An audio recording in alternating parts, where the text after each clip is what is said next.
Hello everyone and welcome back to A C teach channel. तो अपने idioms और phrases की सीरीज को आगे बढ़ाते हुए आज हम पहुंच चुके हैं लेटर बी पे। तो पिछली वीडियो में हमने ए लेटर से स्टार्ट होने वाले इडियम्स और फ्रेजेस को देखा था और डिस्कस किया था, और आज हम बी लेटर से स्टार्ट होने वाले इडियम्स और फ्रेजेस के बारे में जानेंगे। तो हम देखेंगे idioms along with an example. तो अगर अब तक आपने वो वीडियो नहीं देखी है तो लिंक आपको डिस्क्रिप्शन बॉक्स में मिल जाएगा। तो first idiom is back out of. इसका मतलब होता है दिए हुए वचन से मुकर जाना। He backed out of the promise he had given me. Backstairs influence, छुपा या नाजायज प्रभाव। He managed to get the job through backstairs influence. Backstairs influence यानी कि छुपा हुआ, तो उसको जॉब मिली कैसे? backstairs influence से, यानी उसको, जिसको हम हिंदी में बोलते हैं कि जुगाड़ से या किसी सोर्स के थ्रू जॉब मिली, तो ऐसे ही जुगाड़ को या सोर्स को बोलते हैं इंग्लिश में बैकस्टेयर्स इन्फ्लुएंस। बैड ब्लड यानी दुश्मनी। There is a bad blood between the two neighbours. Be a party to something, पक्ष लेना, सहमत होना, यानी किसी भी बात से असहमत होना। I disagree with your proposals so I won't be a party to this agreement. Be all ears यानी बहुत ध्यान से सुनना। कोई आपको कुछ अगर बात बता रहा है तो आप अगर बोलते हो कि आई एम ऑल ईयर्स, तो इसका मतलब होता है कि आप बहुत ध्यान से उसकी बात सुन रहे हो। The children were all ears as I began to tell the story of Ali Baba. Be beside oneself, भावना से बेकाबू होना। She was beside herself with grief when she heard about her son's death, यानी उसकी बेटी की जब उसको मौत की खबर मिली तो वो बिल्कुल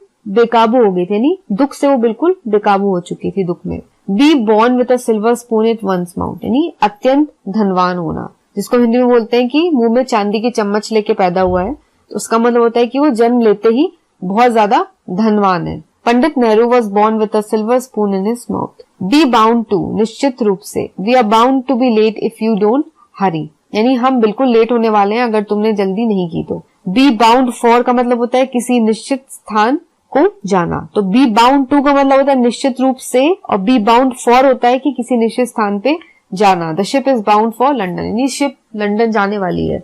बी इल एट ईज, परेशान होना। The whole night mosquitoes kept on biting him and he was quite ill at ease. Be in the way, रास्ता रोकना। Is this chair in your way. Be no more, be no more का मतलब होता है मर जाना। Since her husband is no more she feels quite lost. B of का मतलब होता है चलना या निकल जाना। तो यहाँ पे हम ये जो भी फ्रेजेस या इडियम्स देख रहे हैं वो हम बी के साथ जो वर्ड्स लग रहे हैं उनके साथ देख रहे हैं। अगला है B out of the question, यानी असंभव होना। Without oxygen life is out of question, यानी ऑक्सीजन के बिना लाइफ बिल्कुल असंभव है।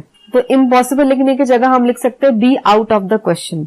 बी अंडर एज, नाबालिग होना। You can not vote as you are under age. Be up something, कोई योजना बनाने में व्यस्त रहना। These boys are suspicious movements. I am sure they are up to something.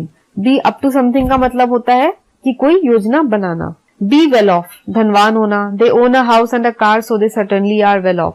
Be worth its weight in gold, बहुत कीमती होना। In the desert, a bottle of water is worth its weight in gold. Bear down upon, हमला करना। Our warship bore down upon the enemy convoy. Beast of burden, सामान ढोने वाला जानवर। Mules are used as beasts of burden by the Indian Army. Beast of prey, शिकार करने वाला जानवर। Beat about the bush, इधर उधर की बातें करना। Beat about the bush बहुत कॉमन इडियम है। Beck and call, beck and call का मतलब होता है बुलाने पर हाजिर होना। You cannot expect me to be at your beck and call every time, यानी जब भी मैं तुमको बुलाऊंगा तो तुम ये मुझसे एक्सपेक्ट नहीं कर सकते कि हर बार मैं हाजिर हो ही जाऊंगा। Bed of roses, सुख चैन की सुविधा। तो ये बहुत ही फेमस सेइंग है, life is not a bed of roses, यानी जीवन जो है वो सुख चैन की सुविधा से भरी हुई नहीं है। बेगर डिस्क्रिप्शन, वर्णन करने से परे होना। Her beauty beggared description. Behind the scenes, छुपके। The leaders had been discussing behind the scenes for long and finally they arrived at an agreement. Bent on का मतलब होता है उद्यत या प्रवृत्त। I am sure the two boys are bent on some mischief. Better half, पत्नी। His better half takes good care of him. तो better half हम पत्नी के लिए यूज करते हैं, वाइफ के लिए यूज करते हैं। Bide his time, अनुकूल अवसर के लिए शांति से प्रतीक्षा करना, यानी आप ऐसे समय के लिए, ऐसी मोमेंट के लिए, ऐसे अवसर के लिए वेट कर रहे हो जिसमें आप कोई काम करना चाहते हो, तो उसको बोलते हैं bide his time. The hunter bided his time till the tiger approached the pond for a drink. तो हंटर जो है प्रतीक्षा कर रहा था, शिकारी, कि टाइगर कब पॉन्ड के पास आएगा पानी पीने के लिए। बिग डील, स्वयं के बारे में बड़प्पन की झूठी भावना। You think you can beat me, a big deal. Bird's eye view, विहंगावलोकन, यानी we had a bird's eye view of the city from the plane. तो प्लेन से ही हमें सिटी का एक बर्ड आई व्यू मिल गया। बर्ड्स आई व्यू क्या होता है? जैसे चिड़िया ऊपर से देखती है तो उसकी नजर से हमने देखा, तो वैसे ही सेंटेंस में यूज हुआ है कि प्लेन से ही हमने बर्ड आई व्यू ले लिया पूरी सिटी का। बर्ड्स ऑफ अ फेदर, यानी समान स्वभाव के लोग। Birds of a feather tend to flock together. तो ये भी बहुत फेमस कहावत है कि एक जैसे लोग जो है वो एक साथ ही रहते हैं। ब्लैक शीप, बदनाम आदमी। Ramesh is the black sheep of the family. Blind alley, एक तरफ से बंद गली। They had to turn back as they entered a blind alley. Blind to, अनदेखी करना। He is blind to his sons actions. Blow one's own trumpet, अपना बड़प्पन कहते फिरना, यानी खुद ही अपने मुंह से अपनी तारीफ करना। ब्लो वन स्टॉप, बहुत गुस्से में होना। ब्लू स्टॉकिंग, साहित्यकार या विदुषी सूत्री। She has made a name for herself in society as a blue stocking. Body and soul, यानी जी जान से। तो यहाँ पे ऐसे बहुत सारे फ्रेजेस और इडियम्स है जो आपने ऑलरेडी पहले सुन रखे होंगे, जो आपके लिए कॉमन होंगे, और बहुत सारे ऐसे भी हैं जो आपने आज फर्स्ट टाइम देखे हैं या फर्स्ट टाइम सुने हैं। बॉयल डाउन, सारांश या मतलब होना। It all boils down to a clear case of murder, यानी इन सब कुछ का जो कंक्लूजन है उससे साफ पता चलता है कि ये मर्डर का केस है। बोल्ट अपराइट, यानी बिल्कुल सीधा। बॉसम फ्रेंड, जिगरी दोस्त। ब्रेजन फेस्ड फेलो, यानी अशिष्ट आदमी। I can not stand that brazen faced fellow, यानी मैं उस अशिष्ट आदमी को बर्दाश्त नहीं कर सकता। ब्रेक कवर, छुपने के स्थान से बाहर आना। ब्रेक इन, यानी जबरदस्ती दाखिल होना, जैसे चोर अंदर घुस जाता है, ही ब्रेक्स इन, तो वैसे ब्रेक इन का मतलब होता है जबरदस्ती घुसना। ब्रेक द आइस, यानी चुप्पी भंग करने की खातिर बातें छेड़ना। तो अगर सब शांत बैठे हैं, वातावरण बिल्कुल शांत है, तो चुप्पी भंग करने के लिए अगर कोई कुछ बोलता है तो हम बोलते हैं उसको ब्रोक द आइस या break the ice. Break the news का मतलब कोई समाचार देना। ब्रीथ वंस लास्ट, यानी मर जाना, यानी अंतिम सांसें गिनना, उसको मर जाना बोलते हैं। ब्रिंग टू लाइट, राज खोलना। ब्रिंग टू द हैमर, नीलाम करना। As he went bankrupt all his goods were brought to the hammer, यानी वो दिवालिया हो गया और उसके दिवालिया होते ही उसके सारा सामान नीलाम कर दिया गया।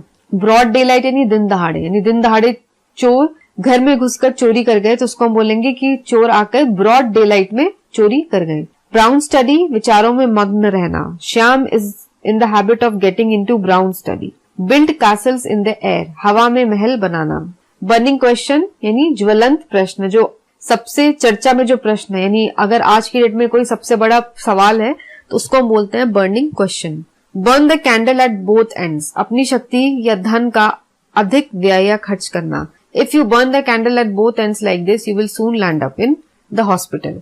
यानी अगर कोई कैंडल होती है उसको हम ऊपर से ही बर्न करते हैं, लेकिन आप ये करो कि अगर हम नीचे से भी कैंडल को बर्न करें तो कितनी जल्दी वो कैंडल पिघल जाएगी और उसका कोई यूज भी नहीं होगा। तो वैसे ये कहावत है कि दोनों तरफ से अगर कैंडल हम बर्न करते हैं तो इसका मतलब होता है अपनी शक्ति या अपने धन का जरूरत से ज्यादा व्यय करना, जरूरत से ज्यादा खर्च करना।